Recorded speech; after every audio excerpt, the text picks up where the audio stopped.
Swayam Prabha. Digital India. Educated India.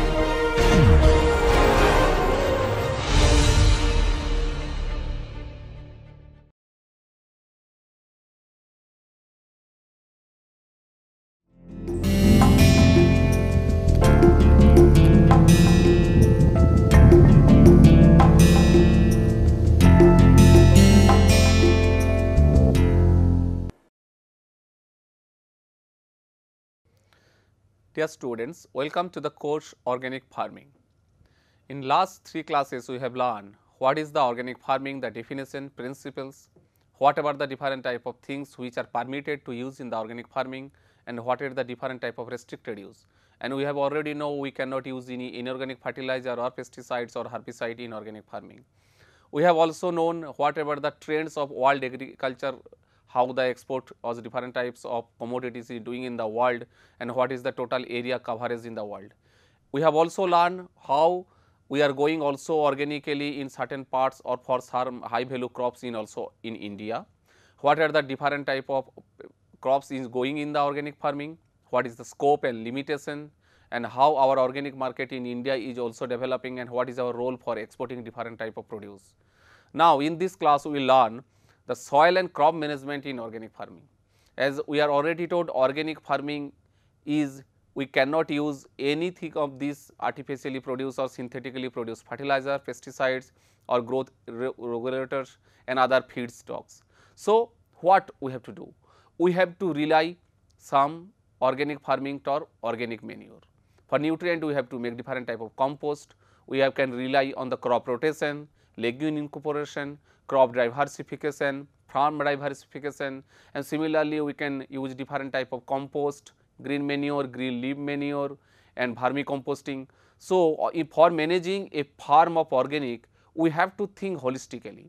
We have to manage soil and crop in a very simultaneous manner, so that our maximum interest should be not to feed the crop, but to feed the soil. We have tried to promote the soil, we have to enhance the soil quality, soil physical structure, soil chemical structure, soil biological structure. So, only when our soil quality will be good, then the soil probably can supply sufficient amount of all the nutrients for the plant growth, and we cannot go also for inorganic pest and disease management. For organic farming also we have to go for organically management of pest diseases, including the weeds. So, if you see, in many traditional agriculture system, a diversity of crop in times and space can be found. A good crop planning and management is required in order to optimize the use of nutrient in the soil. Crop rotation, intercropping, cover crops, green crops, these are some different type of things which we have to rely very much in our organic farming in absence of different types of very low volume inorganic fertilizer.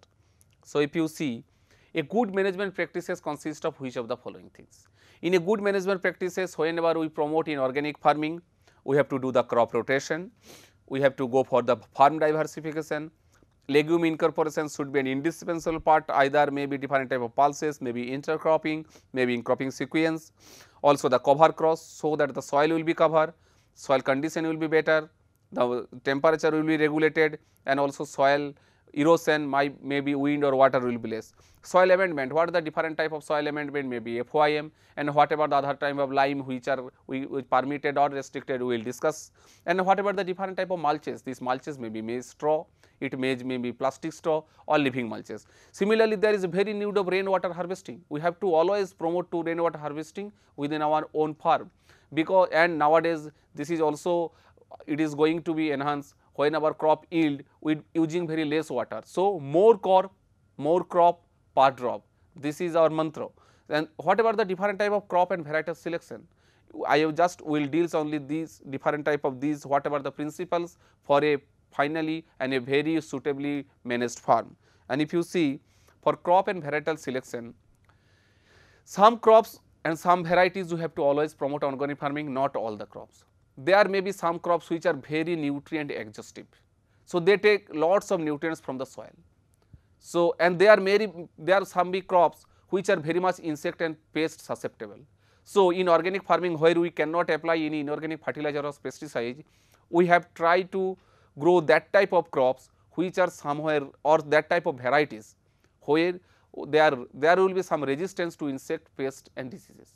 Also we have to grow this type of crops where the traditional type of cultivation should be promoted, and also we have to see a variety has been very giving high yielding, it's maybe giving very good yield in condition of inorganic fertilizer condition, but under the organic farming the same variety may not perform well. So these things we have to think: the amount of water required, the type of nutrients required, a number of nutrients, temperature, altitude, soil and rainfall. And if we see general principles, what is the different principles we have to choose a crop, by which we should think which should be crop we should take in our organic farming. And if you see the density of highly specialized quality in the market, we have to see where is the destiny. For we are growing some particular tomato or cucumber high value crop, if there is certain market, definitely we will grow. So always market play a very important role.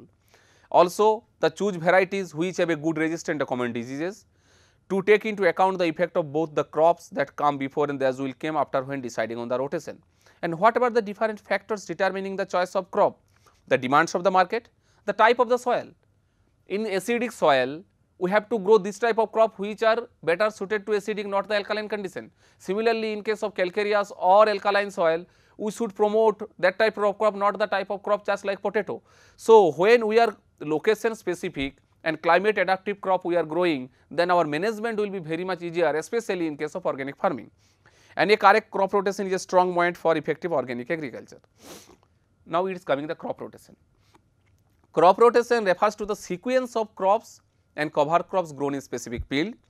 It is one of the primary management tools essential for the success of low input and organic farm systems. So suppose we are growing a crop rice, and every year we are growing rice. Some people may grow 2 crops, rice followed by wheat.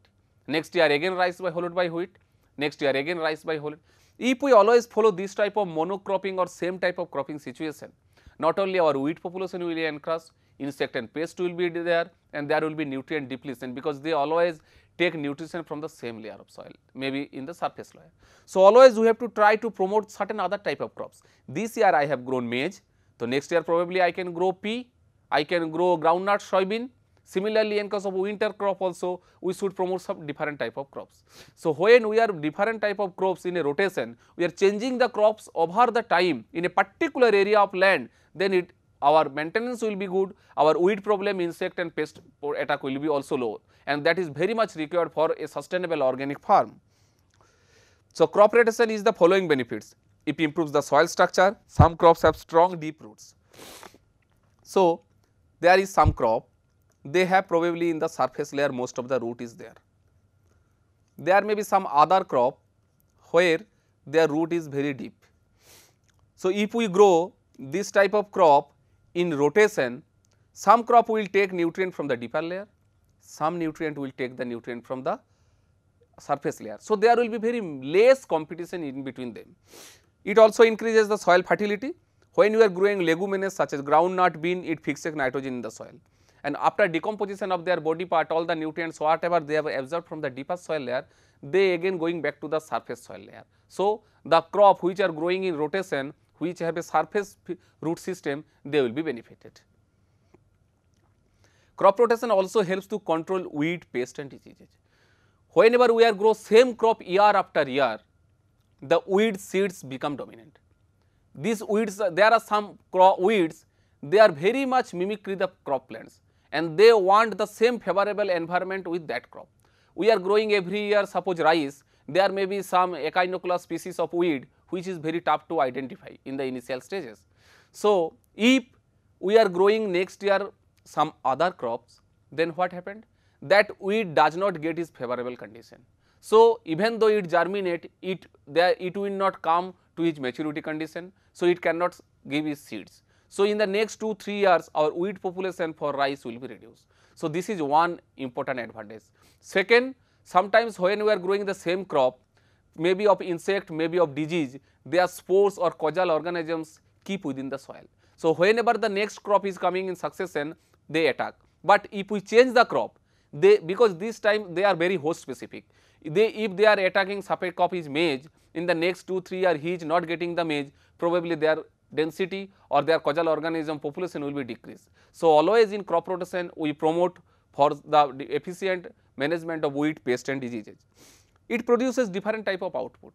A farmers maybe get only rice and wheat, but if there is some also getting chickpea, lentil, pea in the crop rotation, say he is also getting good quality of the pulses. So, also it provides the balanced diet. In some ways crop rotations take the place of ploughing the soil. What is the importance of legumes? Legume has a very important role in our organic farming. Legume are the nitrogen fixation industry. Whatever the nitrogen fixation has been occurred in our industrial process, may the form of urea or other, our biological nitrogen fixation through nature is higher than that. So, bacteria in root nodules convert nitrogen into usable form, and that is essential for the regeneration of nutrient deficient soil. They also provide a nutrient protein. So, rhizobium is staying in some leguminous plants as root nodules in association.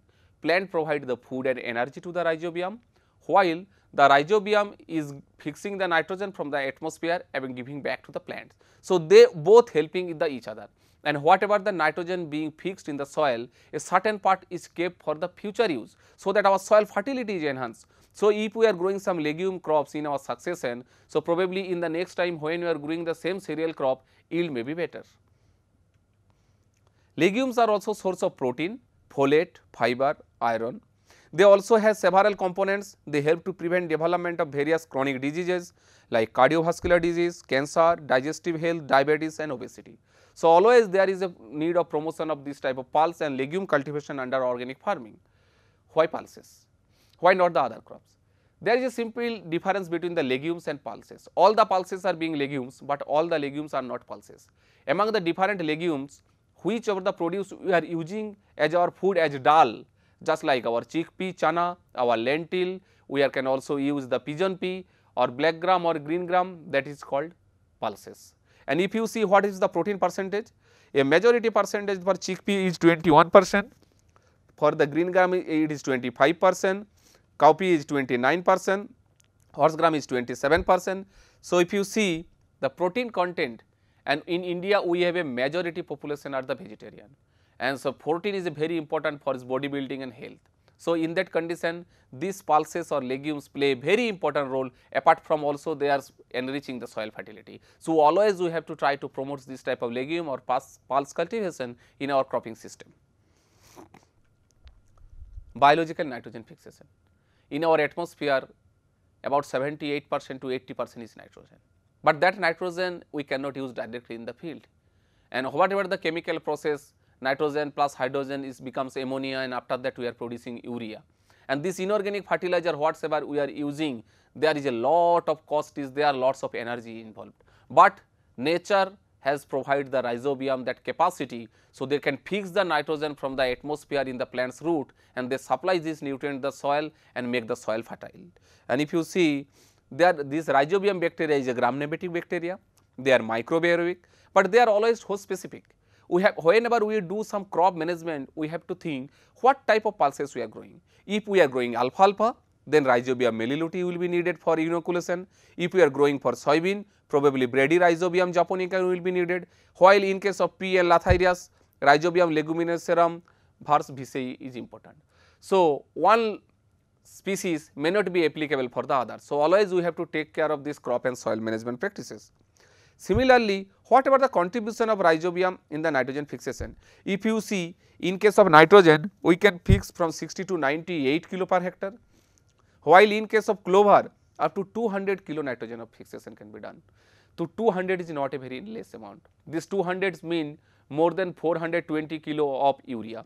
So, by this different process, also if you see the Bengal gram and green gram, they are also producing 50 to 110 kilo of nitrogen, and this nitrogen is easily available for the plants.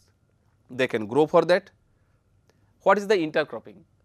Intercropping refers to the practice of growing two or more crops in proximity, and growing or two or more cash crops together growing is called intercropping. So, in intercropping we are growing several crops, but is the difference between the mixed cropping. In case of mixed cropping we are singly mixing the seeds and trowing, but whenever we case of intercropping you see we generally we grow in a definitely row arrangement. One line of probably cause of cereal, one line of we can go for the legumes. So, that also helps in the enhancing the soil fertility, reducing the weed problem and give some additional yield. There may be different types of intercropping, and intercropping there needs a very much management of spatial management, plant architecture, density and maturity dates. We always try to promote intercropping when two crops their maturity is not same. Some crop is mature earlier, some crop is mature later. The nutrient peak demand should not be same. Some crop may be nutrient take more amount after 40 days, while the second intercrop may be take after the 70 or 80 days. So, there should not be any competition. There should not be any competition between the component plants of intercropping for space, for light, for water and for other nutrients. And if you see, this is the intercropping. There is two type of intercropping is there. One is additive series and one is replacement series. In case of additive series, what are we have done? The plant population of one crop is maintained as 100%. Suppose you are growing maize crop in sole cropping 100%, but reducing the inter row length, the row to row length we are reducing in case of maize, and in this place we are accommodating some other crops. Suppose in case of sugarcane is a very spacious crop, maybe 90 centimeter is the spacing, and in between area is kept fallow. If we grow some type of green gram or black gram in between space, so some additional crop is there. We are not reducing the population of the main crop. That is the additional series. And in case of replacement series, suppose after 5 row of wheat, we just 1 row we are growing mustard. After 2 rows of maize, we are growing 2 rows of soybean. So, in that condition, the population of the main crop is little bit reduced, but we are applying, we are growing some another crops, particularly for legume, for different advantage for the nitrogen fixation and maybe some weed suppression activities. Then it is called the replacement series. If you see, this is a different type of advantage, different type of pictures. We are growing maize with barley, we are growing maize with mustard, maize with pea and maize with potato, but in organic farming, we should promote intercropping mainly with legume incorporation. We should always promote the growth of legume in intercropping, so that our soil fertility will be enhanced, because we cannot use any inorganic fertilizer like urea and other DAP and other things. So, we have to rely on this naturally nitrogen fixer industrial plant just like the legumes. There is also multi-storied cropping. In some parts where our area is less and we can want to grow different type of crop, that is called multi-story, just like 2-story floor, 3-story floor. There is when we are growing some crop at the top, maybe coconut, below coconut we can go for the banana, and below banana we can grow for cowpeas of other crops. So, 3 layers are cropping and they all occupied in the single space. So, within same area we are growing 3 crops in different store. So, some plant may be light more needed is coconut, while in case of banana they need little bit shade they can tolerate. So, this type of plant we have to select. We cannot take this type of planting where both the plant is needed too much light, then we cannot grow that as a multi-story cropping. Similarly, hedgerow or yellow crop.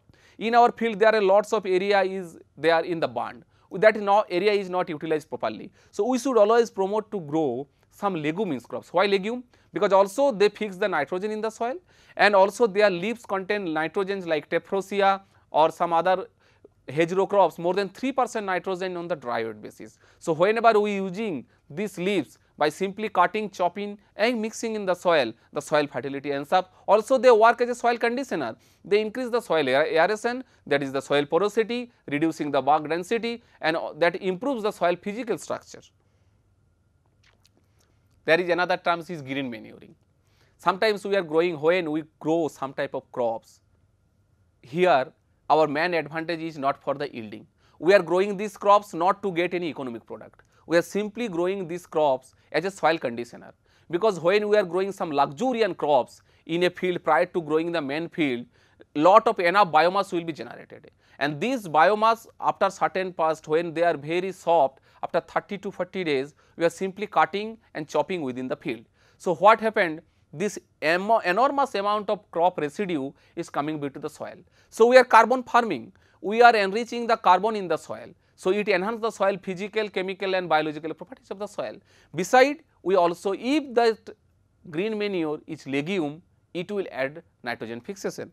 And if you see, whatever the different crops are suitable, dhanchania, sunham, cowpea, pea, barsim, lucerne, you see most of these are leguminous in nature. So, apart from the giving crop residue, they also fix a very good quantity 100 to 200 kilo of nitrogen in the soil. So that nitrogen is very much necessary when we cannot use any inorganic fertilizer in our organic farm. So always we have to try promote this type of crop in our cropping system. Why legumes are preferred for the green manure? This is because they can have the ability to fix nitrogen into the soil. They are readily decomposing crop, because why decomposing? Their carbon is to nitrogen ratio, that is the CN ratio is very high, when C is very low, sorry. So when C is to N ratio for a legumina crop is very low, the decomposition process is faster. So there will not be any immobilization immediately in the soil. So that is why always in the composting and other things we are advocating to mixing this legume straw along with the rice or wheat straw. So what will be the criteria for green manuring crops? It should be fleshy and soft, crops should be of short duration and fast growing, it should be leguminous in nature, it should not attack pests and diseases, it is reportedly decomposing and should have fibrous root system. Now time of green manuring is also important. Whenever we do some organic farm, we are activity, we have to think in which time we grow for organic. Suppose there our main kharif season starts from June, July, August, September, October. Similarly, in the winter season, we are growing vegetable in the month of November, December, January, February. So we cannot afford these precious times to growing for the green manure crop. Why? Because this green manure crop, they are enhancing the soil fertility. They also act as a soil conditioner and improves the soil physical structure, but they are not directly giving any benefit to the farmers, because we are not producing anything from the green manure crop and sell in the market. So farmers may feel whenever if we grow this type of green manure crops in our main cropping season, then definitely there will be yield loss for other crops. So the profit maximization will not be occur. That is why we want to green manure crops either before the kharif season or after. Suppose we are growing some crop maybe April, May, June. So March, April, when the land is normally vacant, we are not growing any crop. So in this condition we can grow. This time will be suited for the green manure crops. Also see green manuring in situ and green leaf manure. Sometime we have some time period 3 or 4 months. So in this period we are growing some type of crop, maybe sesbania, maybe cowpea, maybe other crops like rice bean, and after 30 to 40 days we mix in the soil. Sometimes it is not possible, there is not enough soil moisture, there may not be enough time to grow the crop in the field. So in that condition what can be? In the barns we can grow different types of green leaf manure plants. Maybe in the jungles area or in the vicinity of the farm there are different type of leguminous trees. So this leaf we can simply cut it, chop it and mix in the soil. It is called green leaf manure. Green manure where we are growing in the same field, but green leaf manure we are collecting from the adjacent area and that leaf is being used as a manure in the main field. So this is our uncultivable land, you can see lots of jungle biomass is there, and from this you can use different type of this leaf, you can cut it, chop it and mix in the soil. So we can tell this is green leaf manure. While if you can see also we are growing different type of as a hedgerow crop, just like Tephrosia in the barn. This leaf also we can cut and mix in the soil. So this is also one type of green leaf manuring. While if you see the soybean we are growing within the field in between the maize lines, and after certain part we are topping the leaves and mixing in the, so you can, it is green manuring. Another is that the companion planting. What is companion planting? Companion planting is a small scale method of intercropping which refers to the practice of planting one kind of plant next to another or other that help it thrive. It is often associated with small scale organic garden. So in case of small scale organic farming, companion planting is also there, and it is usually refers to small scale planting of vegetables. We are going sometimes herbs and flower crops selected based on the benefits providing to the neighboring plants. So what is the benefits of this companion planting? It is a one type of intercropping. It trail support, because some plant maybe need some support and we cannot provide any every time bamboo structure or some wooden structure. So if you are growing some type of crop which are hardy in nature and tall erect, they help for their nearby intercrop which is companion in nature, maybe pea, so they help in the anchorage. Similarly, they also help in the suppressing weeds. They are providing nutrients. Whenever we are growing some companion crop and one companion crop is your legume, it fixes the nitrogen. Similarly, it also known to decrease the different type of pest problem, pollination and attraction of the beneficial insects, Because attraction of beneficial insect is very much necessary. We cannot use any insecticide or pesticide in our organic farm, but this beneficial insect play a very major role. They feed on the different type of insect which are directly or indirectly causing harm to our plants. So, always we have to promote this type of beneficial insect in our cropping system, in our field, so that we can manage our organically farm very well without use any insecticide or pesticides. Second is the cover crops. You know the name, it is cover crops, it means it cover the soil. So, what is the purpose of these cover crops? If you go the definition, when it will cover to some extent, it will reduce whatever there may be too much rainfall. It will reduce the impact of that rainfall dropping into the soil. So, your soil detachment process will be slow. Water surface runoff velocity will be reduced and your soil loss will be reduced. Similarly, it also protects the plant from the wind erosion if there is too much heavy storm. So, it always reduce the soil loss, indirectly it also help the soil fertility. And whenever these cover crops we are growing leguminous in nature, they also fix nitrogen, and after they are mixing in the soil or decays over the time, they also enrich the soil fertility and soil, enhancing the soil physical and biological characteristics of the soil. And in the cover crops there are lots of soil microbial organisms, they live within this plant debris. So, always we should promote cover crops in our organic farming system. This is the improved nutrient cycling, nutrient organic matter, reduce soil erosion, water absorption and wildlife habitat. They also provide benefit to the system, encouraging beneficial soil microbes, cycling of nutrients, retaining of soil moisture, preventing erosion, which I have already discussed. So, what is the characteristics of a crop to make a cover crop? We are always try to promoting different type of crops and farm activities. So, a cover crop whenever will be identified which cover crop should be good. The seed should be cheap, easy to get, so that we have there is not a very cost. That should be rapid growth of growth. If the growth is not rapid, it cannot cover the soil easily, and so it cannot suppress the weed. Be resistant pest and diseases. If it invite lots of other pests, then probably it will also increase the intensity of pest and disease at a crop. So, it should be resistant. It should be large amount of organic matter, so that whenever it will apply in the soil, so it will act as a soil conditioner, and beside also supply different type of nutrients. And if it is deep rooted, it take the nutrients from the lower soil layer and mix in the surface layer. It should be fixed nitrogen from the air, and also it will be easy to sow and manage. It can be also used a fodder, because in organic farming we are always promoting to grow different type of livestock. In maybe they are in the some part of year where the fodder availability is very much low. So, in that condition, if we are growing some cover crops and after certain time if we can use as a feed for our animals as a fodder, so it will help not only by fixing nitrogen in the soil, but also enhancing the productivity of our livestock. So, there are different types of cover crops we are using as a leguminous species. One is alfalfa, that is Medicogus sativa, crimson clover, that is Trifolium incarnatum, faba beans and hairy vetch and cowpea. Cowpea is a very important cover crops and used throughout the India, because it has luxuriant growth, very speedy growth habit and covering capacity, and also this very tender pod we can use as a vegetable purpose. So, this cowpea has tremendous, they can also use as a fodder, as a cover crop, as a vegetable, and also the nitrogen fixation crop. So, cover crop also have some non-leguminous crop. Although we are most of the time we are trying to promote the cover crops which are leguminous in nature, so that they can fix nitrogen into the soil, because in organic farming nitrogen fixes is very much necessary, and for nutrient giving, if we want to take one crop it is okay, but nowadays due to the population pressure we have to produce more and more food. So, in the same land we have to grow 2 or 3 crops even under our organic farm. And for that condition, we always try to promote one crop in the cropping succession should be legume.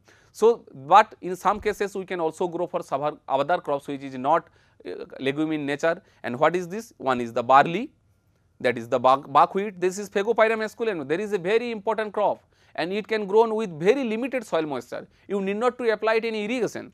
Also, the oat can be gai, winter wheat, annual rye.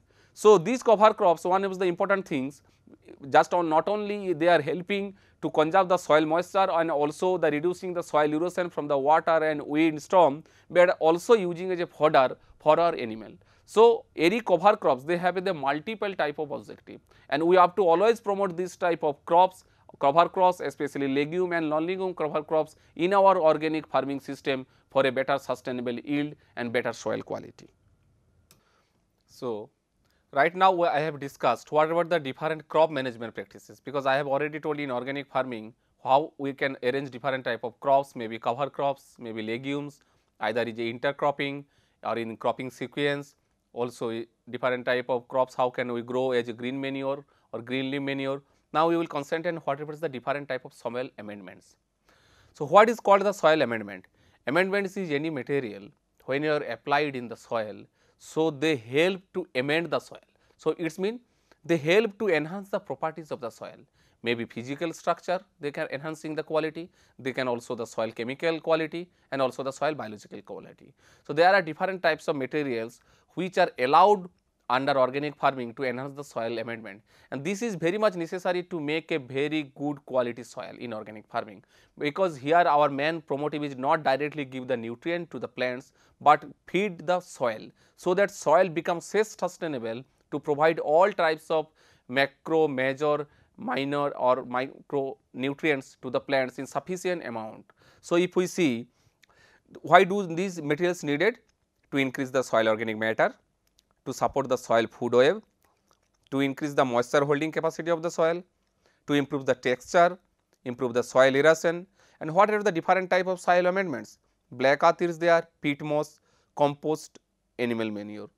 This compost and animal manure, they have a very good role in our organic farming.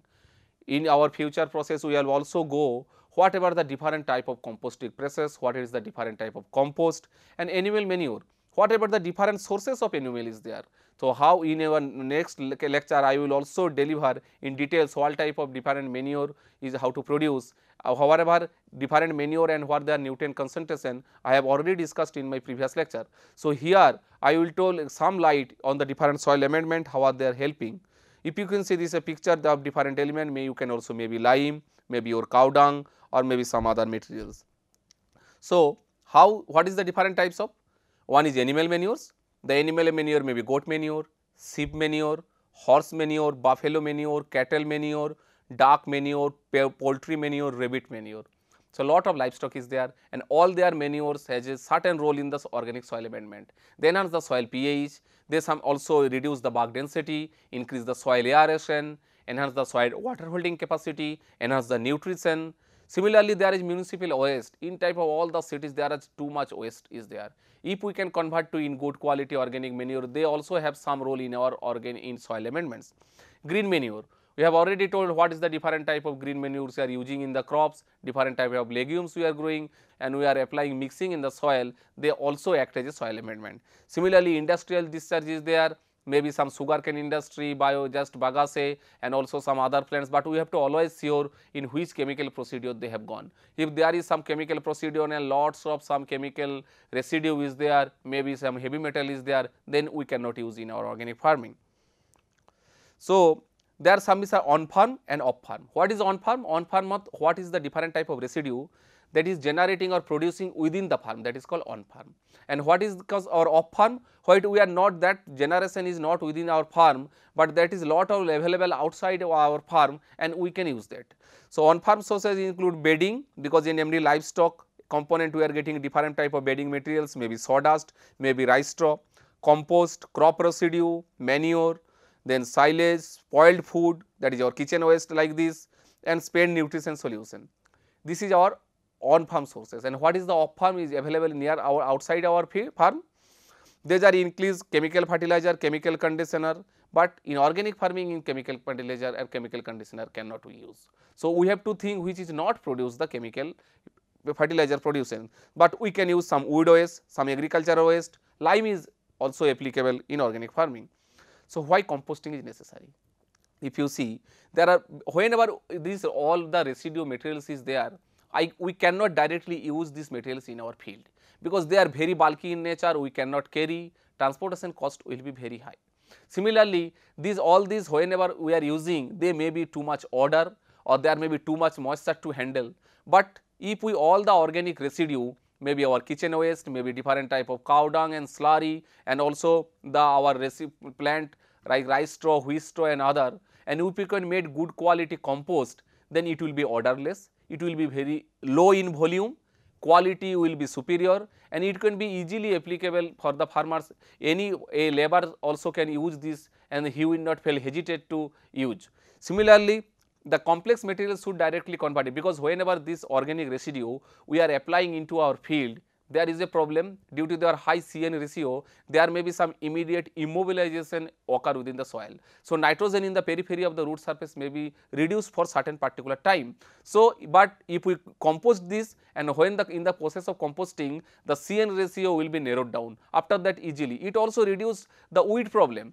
Different type of weed seed is there, when is go for the process of composting, they are dying. It also eliminates the chances of different type of insect, pest and disease, their germ causal organism present maybe just like E. coli, but in the composting they are also reduced. So, always we have to try to promote composting, and only after that we should apply it in our organic farm. If you see, this is the simply two type of weed biomass, but we cannot directly use this in our farm. We have to always make a compost, only after that we can use. Also they have a high nitrogen content 3%, because this weed seed may be problematic to our crop. Similarly, we should also provide, we should be community vermicomposting unit. If you see, whenever it is possible, we should make some composting or vermicomposting. It is not necessary every time we can make very big vermicomposting unit, but we can make a small vermicomposting unit. This vermicompost unit can be made with the brick in the pit method by digging a dung. Otherwise, we can also make this vermicompost in small plastic, that is called vermibed, and one vermibed is reduced to produce 800 to 1000 kilo of vermicompost throughout the year in 3 to 4 cycle. So, everywhere when we are promoting in organic farming, we are promoting organic farming maybe some high value crops. Otherwise, we can also promote organic farming in the area where farmers are using very less amount of inorganic fertilizer. So, the composting method may be normal composting or maybe vermicomposting, we should be promote. And there are different type of composting style. What will be the different process? Maybe Bangalore method, Indore method, NAFED method, Coimbatore method, which I will discuss in the later lectures. So, composting is very much necessary for our organic ecosystem. What will be the different organic source of nutrient? If you see, one is bulky organic manure. This is very high amount. This is transport cost will be high. Nutrient concentration is little bit high. Among this, farminier manure, animal manure, dung, urine, poultry manure, fish manure, sewage slug, wood ash, these all are bulky in nature. So, we have to apply little bit in high amount. There is also some concentrated organic manure where the nutrient content is very high. So, we have to use very less amount in our organic farm. Like that, oil cakes. Whenever you are using groundnut, we take the oil. We are using the mustard oil, we are consuming. But whatever the leftover part is called oil cake. Also, it not only have a very good value for feed to our livestock, but it also they are contain very high amount of nitrogen, phosphorus, potassium and several micronutrients, because whatever the plant has extracted the different nutrients, they stay in the part of this oil cake. And this oil cake, some oil cakes like neem oil cake, they have also some insecticidal properties. So, they are always advocating use in the organic farming where we cannot use any inorganic insecticide. Similarly, different type of biofertilizer we should also promote in case of our organic farming. Biofertilizer mean the use of living organisms which helps as a fertilizer. What is rhizobium? Rhizobium is a bacteria that just live in the nodules of the legumes, and they can fix atmospheric nitrogen in the soil. Similarly, there is phosphorus solubilizer like Bacillus pseudomonas. They also help to solubilize the phosphorus so that from complex form to easily available form, so that the plant root can take. Similarly, if you see the potash solubilizer, there is also Frateria and Bacillus. There is also herbascular mycorrhiza like Glomus. In certain parts, the root hair cannot reach in a larger area. There may be some nutrient is available, but plant is not getting. So, what is the AM, this herbascular mycorrhiza doing? They are making some small hyphae, and they have make some net like structure from the root hair to that area where the nutrient is present. So, that is why they are helping to phosphorus and other micronutrient absorption of the plant. So, and these are very low cost, and they are always, when you are applying in the soil, they will stay for many period. So, they are in a lengthy period. So, always we have to promote this type of biofertilizer application in our organic farming. So, what is the organic source of nutrients for others? There are different type of organic formulation has been done. Traditionally, our forefathers is also using different type of liquid manure and organics, and over the years there is modern science has come. So, this is always our question, how we will use our traditional knowledge. Every traditional ITK practices is not superstition. There is a lot of science behind it, but we have to discover what is the science, why it is working. If we use this our ITK, that is indigenous technical knowledge, and we can amalgam, otherwise we mixing with our modern scientific knowledge, then we can harness that potential and that will be complementary for each other. There are other cell, wood, rock phosphate. Suppose in acid soil, phosphorus is deficient because in acid soil it is being fixed with iron and aluminum phosphate. So, although the phosphorus is available in the soil, the plant cannot get it. Whenever we using some organic manure like FYM or some other things, we have seen they have contain phosphorus is little bit less amount as compared to the nitrogen and potassium. So, how we will supply the phosphorus in organic farm? One is the rock phosphate, because rock phosphate is simply excavated from the soil and apply. There are different type of rock phosphate reservoir is there, Mussoorie rock phosphate, Purulia rock phosphate is there. So, whenever rock phosphate is containing 20% of phosphorus, that is why we have always advocating the use of rock phosphate, which is allowed in our organic farming, especially in the acidic soil of India. There is other green manure and cover crops which I have already discussed in my earlier slides. Second part is the mulching. Why it is mulching and why we are provoking the use of the mulching? Mulching is a protecting covering overland the suppress weeds, regulate soil temperature, retain soil moisture and prevent erosion. So, mulching is a crop which are used as a covering of the soil surface. We always use the mulching as a cover above the soil surface. Mulching may be different types. There may be living mulch, there may be residue mulch, there may be dust mulch, there may be plastic mulch. So, by shading the soil in warm summer months and helping to insulate the soil during cool weather, mulches help to regulate the soil temperature. So, if there is too much surface cover, I am giving rice straw or maybe maize residue or weed, if the temperature is too high and there is it covers the soil protection. So, the soil sunlight directly cannot enter the soil. So, if it is directly cannot enter the soil, our soil temperature will not be so much high. So, soil temperature will be minimum, that is will be in a optimum stage, and this soil temperature play a very crucial role, because lots of soil microorganisms, maybe earthworm, maybe beneficial bacteria and fungi live within the soil. So, whenever the soil, and they also conserve the soil moisture, because evaporation loss they are reducing. So, if there is some crop and there is no rain for several days and a farmer has not the capacity to provide irrigation, so when in the mulching crop they conserve the soil moisture or moisture water holding capacity of the soil for 7 to 8 days extra, which helps him to get a better yield. Otherwise, in case of drought or other cases, there may be chance of crop failure. The mulch covering retains soil moisture. Mulch protects the soil from erosion, because there is some too much rainfall in a particular day we are getting. In a single day we are getting 200-300 millimeter of rainfall, and most of this rainfall is not entering the soil. Due to the high intensity rainfall, the soil has been detached and soil erosion is going. But if there is some cover above the soil surface, the rainfall directly cannot enter into the soil. So, it will reduce the impact of the raindrop. So, the soil particles will not be detached and our soil total loss of the soil may be for water erosion will be less. Similarly, also there may be wind erosion, there is a too high intensity wind is coming, and if there is some covering materials above our soil like the lime mulch and other things, our wind erosion soil loss will be also less. Then what is the different types of commonly used mulch materials we use and we should promote in our organic farming? One is straw. In certain area where the cattle population is not there so much, so rice straw is not being used.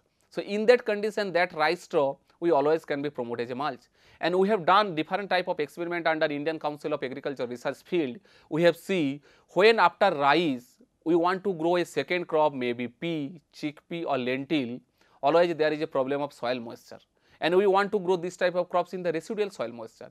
And to grow a second crop under residual soil moisture, if we put this straw mulch in between the lentil or pea lines, it will conserve the soil moisture, it will enhance the soil condition will be better, and it will help to get some additional yield of the legume crop which are growing in the rice fallow. Similarly, compost can also use a mulches, grass clipping can be managed, plastic mulches can be managed, plastic. In case of some high value crops we are growing, maybe cucumber. In organic farming we are also promoting growing the high value crops like strawberry. So, when we cover the whole surface with this plastic mulch and we mod some small flies like this is, we can cover our whole area with the plastic and we can we can make a hole, and here we can plant some type of plant.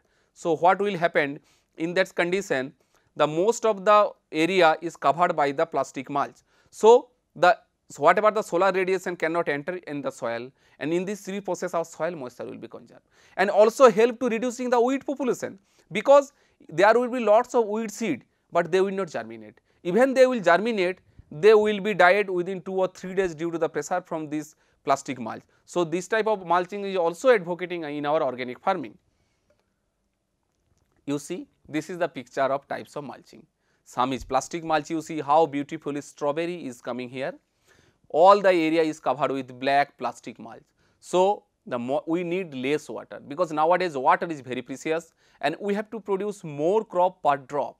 So, in this condition it also conserve the moisture and so reducing the soil weed problem. Similarly, you catch the straw mulch. Here where the temperature is too high, we cannot go for plastic mulch, because it will again enhance the temperature. In case of straw mulch, if you see, it will conserve the soil moisture, but it also reducing the soil temperature. So, it provides a microclimate which is conducive for the better plant growth, and also it is reducing the weed problem.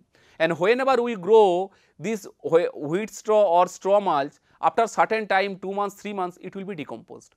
That also have lots of nutrients there. So, it will also nutrient recycling in the soil. They also help the soil conditioner. They will increase the aeration. They will increase the porosity, reducing the bark density. So, the aggregate stability and soil physical structure will be improved. Similarly, this is time mulch in sieve in rice fallow, a second crop how is growing.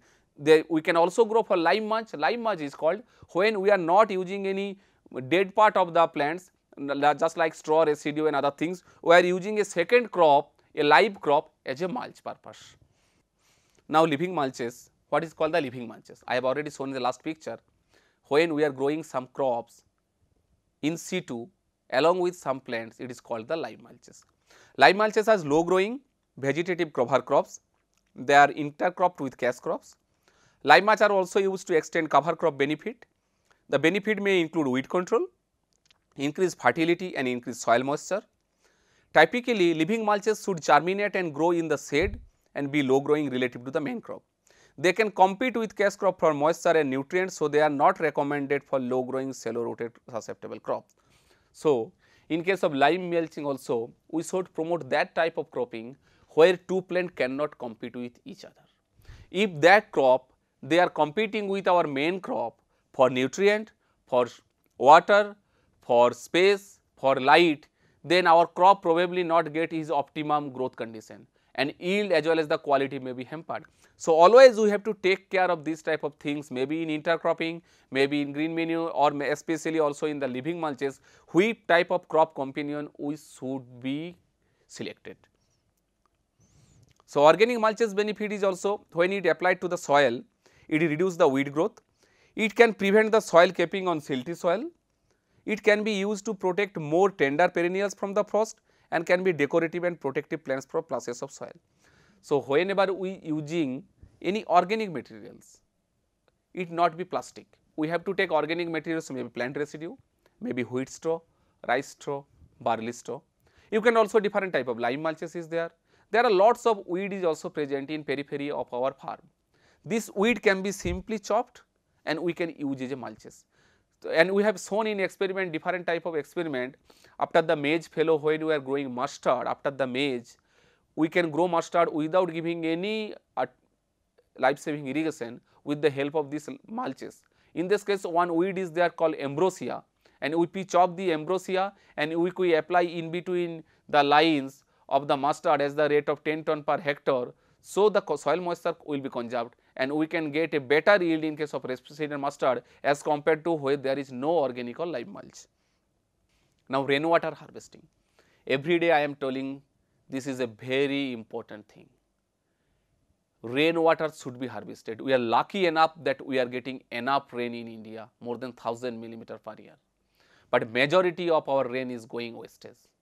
If you see, know, for 1 kilo of rice production we need 1500 to 2000 liter of water. So, enough water is needed to produce only 1 kilo of rice. Everywhere we are seeing in the case of rainy season, lots of water is flowing in the rivers of Ganges, Brahmaputra. But how could we conserve this soil, water? There may be conservation in the possession, in the construction of a very big dam and other things, but everywhere it is not possible. We should also conserve this rainwater in our field, that is called in situ water conservation. We should always try to promote the rainwater harvesting, and rainwater harvesting system can be done the catchment area. It is simply, this is a big area where the water is coming. From this area water is can be stored in a sub that, so it is called catchment area. This is called the water reservoir, and from here we can give irrigation to lower part of the area, and this is called our, this is our canal area. So, in this type of rainwater harvesting structure we are always promoting in our field. So, catchment should be there. So, what should be the flush, what type of filter we should use so that there will not be siltation, and there are lots of work has been done, and water conservation should be promoted, and our present government is also promoting very high how to conserve soil moisture, because every day there you are getting sometimes rain, you are may not be get rain for 20 days, and if there is no rain for 20 days there is a huge chance of crop failure, and our population is increasing. So, we have to grow 2 or 3 crops in the same land. So, how we will do? If we conserve the soil moisture, if we conserve the water in some rainwater harvesting structure, we can use this water in the month of winter when there is no rain, and we can give life saving irrigation to different type of crops. So, what is the advantage of rainwater harvesting? Less cost, because if we every time, suppose in case of Punjab, Haryana and certain UP, we are uplifting the water from the very much lower depth of the soil, and every year we are uplifting the soil from the deeper layer, and the water level is depleting years after year. So, there may be after 20 or 30 years our palm may not reach that soil layer. So, always we have not to use only the groundwater, we have to always conserve the rainwater harvesting which God has given as a natural gift, and also there is a need of our recharging of the soil. It also decreases the demand for water. It improves the quality and quantity of the groundwater. This technology is relatively simple, easy to install and operate. It reduces soil erosion, stormwater runoff, flooding and pollution of surface water. If you say in the western part of our India, soil salinization is being occurred. Every year the groundwater what we are using to different type of boro oil is saline in nature. So, whenever we are applying this soil, this water to our agricultural field by the process of irrigation, the salt is coming to the surface.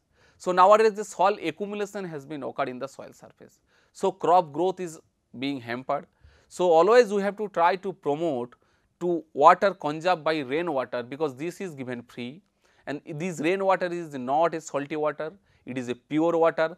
So, how much this rainwater you can conserve, in which capacity, upon that our future, not only future agriculture, also future civilization will be occur. If you know this is a country Cape Town, and there is so much water problem, the government has make bind any one person cannot use more than certain amount of water. So, there is also water deficiency is coming in lots of cities of India, and this problem is going to be aggravated. So, always there is a need of rainwater harvesting. If you see, we have seen a very small low cost rainwater harvesting structure in northeastern part of India, that is called Jalkund. The Meghalaya is getting tremendous rainfall, more than 3000, 4000 millimeter of rainfall, but most of the rainfall they are getting from the month of April to October. If you see November, December, January, February, March, virtually they get any rain. So, they have to go very large area to fetch of water. And what will be the cropping? Whenever we are promoting organic farming as an integrated organic farming system, kitchen gardening, that's need water. If they want to provide also livestock, they need water. So, in this hilly area, you cannot store water in your field just like a pond, because water infiltration rate is too high, percolation rate is too high. So, what we have developed, some ICR has developed some plastic culture technology that is called Jalkund. With the help of this silpolin, we can conserve the soil with rainwater, and whatever the rainwater that come into this plastic structure, up to 30,000 to 50,000 liter can be used, and this water we can use in the winter months for life saving irrigation of cabbage, cauliflower, broccoli, and also we can use for the livestock.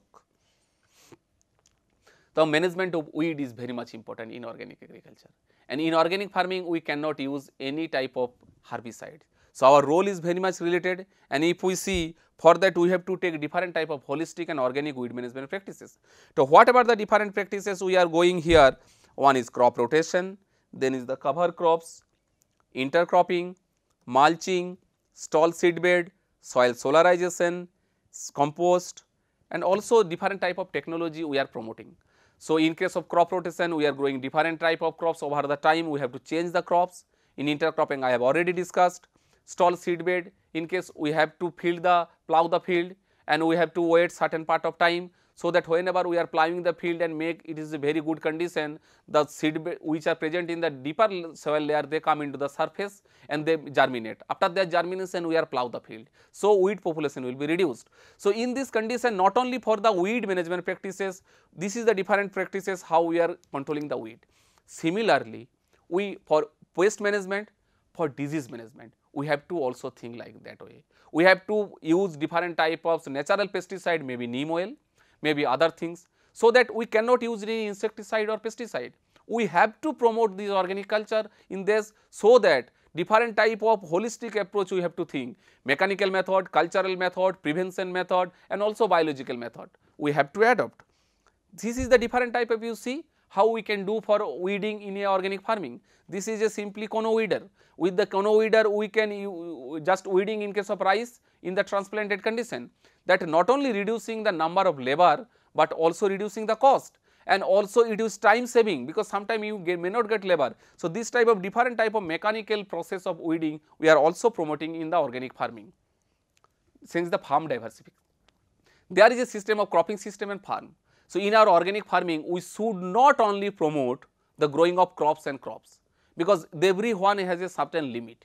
Until you are growing different type of rearing livestock, you will not get the cow dung, you will not get the cow urine or compost, and you cannot purchase every time from the market. So, farm diversification is always needed, and from the farm diversification we should be demand what is your local demand, what is your crop, and what type of livestock you will grow, whether fishery you will incorporate or not. So, always we have to think in a farming system mode, not in a individual cropping system mode for a successful organic farming. And if you see the farm diversification advantage, that is increase the revenue, because you are not getting only income from the crop, you can getting milk, meat, egg, wool. So, their always price is very high. So, they also act as a your risk. So, if you get some income, if you there may be crop loss of tomato due to the hailstorm, you get some income from your livestock. There is also the security and tradition. In our Indian tradition agricultural system, every household is small and marginal farmer, there is some livestock, maybe goat, maybe pig, maybe cattle. So, always we have to promote this type of things, farm diversification in our organic farm. And if you see, you can organic polluters, environmental initiatives there, they are also promoting the forestry, tourism, power generation. So, diversified farming practices integrate ecological and economic benefits also. So, this is one integrated farming system you saw, where we are always promoting to grow different type of livestock, maybe fishery along with the crop species, and it is integrated. One component is integrated with the other, one output or waste product that is also associated with the input for the others. So, total market demand, market dependence will be less, that will be climate resilient, and they get year round income and year round employment. So, only by this farming system approach we can go for sustainable organic farming. And if you see, we have to use the pond dikes, there is lots of area is vacant, you can grow different type of vegetables there, and also there is a vertical cropping, you can grow 2 or 3 crops in the same area. In the above there is bottle gourd, and if you see in the lower side we are grow different types of turmeric, and these are shade tolerant. Similarly, we can grow different type of crops, like also grow here squash and also grow for the turmeric. So, like this we can also grow for your composting tank. Whenever your compost tank is exposed to too much sunlight, most of the nitrogen is being lost. But if you give some cover in your compost will be superior quality. And the same place you are getting the bamboo machan, you are getting lots of yield. You are getting some extra yield of probably your pumpkin, you are getting also the bottle gourd. So, this is some additional income, and also it enriching the quality of your compost, because compost quality is very much important in organic farming, where we cannot use the fertilizer. You see, this is the ecological pathway, how one system is integrated with the other. If you see, this is the livestock unit is there, and this livestock cow dung is used as the vermicompost. This vermicompost we are applying for the field, and whatever the crop residue is there, again coming back to the vermicompost unit, and also this cow dung slurry is direct coming to the water. So, fish production is there, and this water is giving for the irrigation. So, all are interlinked with each other.